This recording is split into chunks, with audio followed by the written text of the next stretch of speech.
दोस्तों, कहा जाता है कि आज के इस युग के अंदर हमारे घर की जो बच्चियां हैं वो बाहरी दरिंदों से इतने ज़्यादा ख़तरे में नहीं है जितना ख़तरा उन्हें घर के अंदर छुपे हुए हैवानों से है। ये जो स्क्रीन पर आप तस्वीर देख रहे हैं ये महज एक 14 साल की मासूम सी बच्ची है और ये एक अपने ही घर के दरिंदे के वहशीपन की भेंट चढ़ गई। तो क्या हुआ था इस पूरी कहानी के अंदर, ये कहानी सिलसिलेवार तरीके से दोस्तों मैं आप लोगों को सुनाऊंगा। लेकिन कहानी को शुरू करूं उससे पहले मैं आप लोगों से ये कहना चाहूँगा कि चैनल अभी नया है और आप सभी के कहने से आप लोग सोचते हैं कि किसी भी तरीके का कोई गैप ना हो, इसलिए मैंने और अमन अमरोही ने मिलकर इस चैनल को चालू किया है ताकि क्राइम की जो अपडेट है ये रेगुलर बेसिस पे हम आप लोगों तक पहुंचा सकें। बात करें इस कहानी की तो इस कहानी की शुरुआत होती है बागपत से और इसी बागपत के अंदर एक थाना है छपरौली थाना। दोस्तों, कुछ किस्से ऐसे होते हैं जो सच तो होते हैं लेकिन उसके बावजूद भी चूंकि नाबालिग का मामला होता है तो ऐसे में नाम पता बताना ये सारी चीज़ें सही नहीं होती है। लिहाजा छपरौली थाने के एक गांव में, गांव के ही छोर पर एक घर है। इस घर के अंदर एक महिला अपने 3 बेटों और एक बेटी के साथ रहा करती है। दरअसल ये जो महिला है इसके पति की डेथ 4 महीने पहले हो चुकी है। इसके पति किसी बीमारी से ग्रस्त थे जिसकी वजह से उनकी मौत हो गई। लेकिन पति की मौत के बाद में जो सारी जिम्मेदारी थी इस परिवार की ये इस महिला के ऊपर आ चुकी थी। लेकिन दोस्तों, ये जो महिला थी अपने बच्चों को पालने और पोसने के लिए भरपूर मेहनत किया करती थी। इसके घर पे कुछ मवेशी जानवर भी थे तो उनके लिए खेतों से चारा लाना, कभी कभी दूसरों लोगों की मजदूरी करना, यही इस महिला का काम था और इन्हीं सारी चीज़ों से वो अपने परिवार का भरण पोषण कर रही थी। सारी चीज़ें इस परिवार में बिल्कुल ठीक थी। लेकिन एक दिन ये जो महिला होती है ये महिला खेत से चारा लेने के लिए जाती है और इसके जो बच्चे होते हैं जिसमें 14 साल की जो बेटी होती है वो घर पे ही मौजूद होती है, बाकी जो 3 बेटे होते हैं वो गांव के अंदर ही एक स्कूल में जाते हैं। काफ़ी समय के बाद में जब ये महिला खेत से चारा लेकर लौटती है तो अपने घर के अंदर आती है। लेकिन जैसे ही ये अपने कमरे का दरवाज़ा खोलती है तो सामने का जो दृश्य था उस दृश्य को देखने के बाद में इसकी आंखें फटी की फटी रह जाती हैं। दरअसल इसे दिखाई पड़ता है कि उसके कमरे के अंदर एक ताज़ा गड्ढा खोदा गया है और उस गड्ढे के अंदर किसी को दफनाने की कोशिश की गई है। उसमें हाथ और पाँव साफ दिखाई पड़ रहा है। अब ये महिला अपनी 14 साल की बच्ची को घर के अंदर आवाज़ देती है, लेकिन थोड़ी ही देर के बाद में इसे रियलाइज़ होता है कहीं ऐसा तो नहीं कि उसी की बच्ची को इस गड्ढे के अंदर दफनाया गया है। लिहाजा ये महिला ज़ोर ज़ोर से चीखने लग जाती है।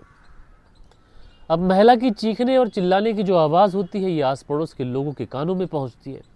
लिहाजा जो लोग होते हैं भागते हैं, दौड़ते हैं, तुरंत इस घर के अंदर पहुंचते हैं। अब जैसे ही इस घर के अंदर पहुंचते हैं सामने का दृश्य देखकर जो आस पड़ोस के लोग होते हैं वो भी डर जाते हैं, सहम जाते हैं। तुरंत इस बात की सूचना जो होती है ये नज़दीकी पुलिस थाने में दे दी जाती है। तुरंत पुलिस मौके पर पहुंचती है। स्थानीय लोगों की मदद से उस डेड बॉडी को गड्ढे से बाहर निकाला जाता है।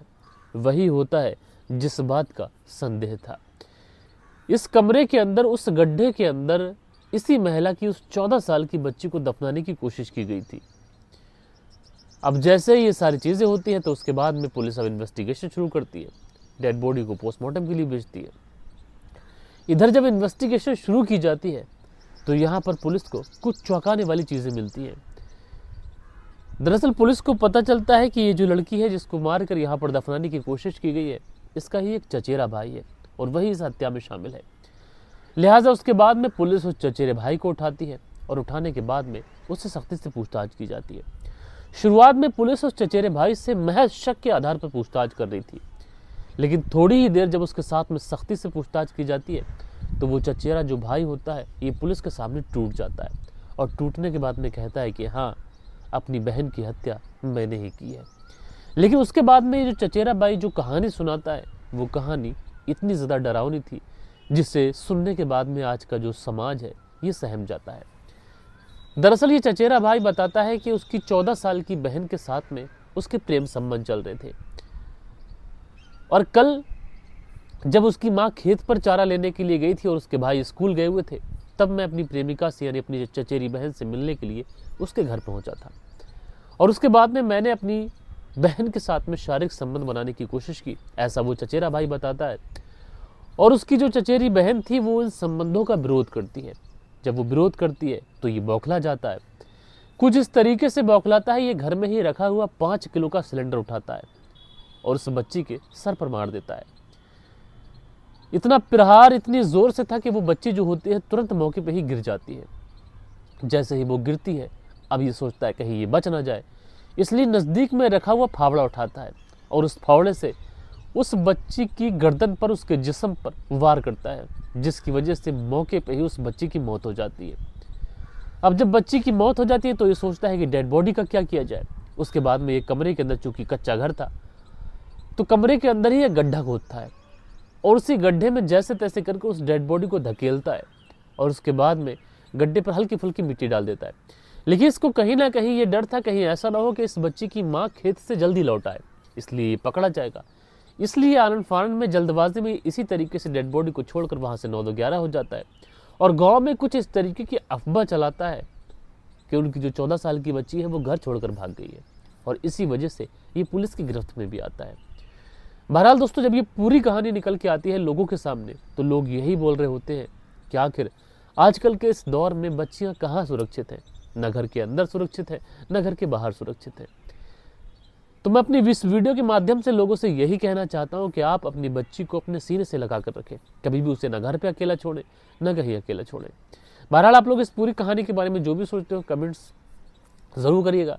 बाकी मिलते हैं कल के दिन किसी और स्टोरी के साथ में। जब तक के लिए अपना ख्याल रखें, देश का ख्याल रखें, परिवार के रिश्तों की अहमियत को समझें। जय हिंद, जय भारत।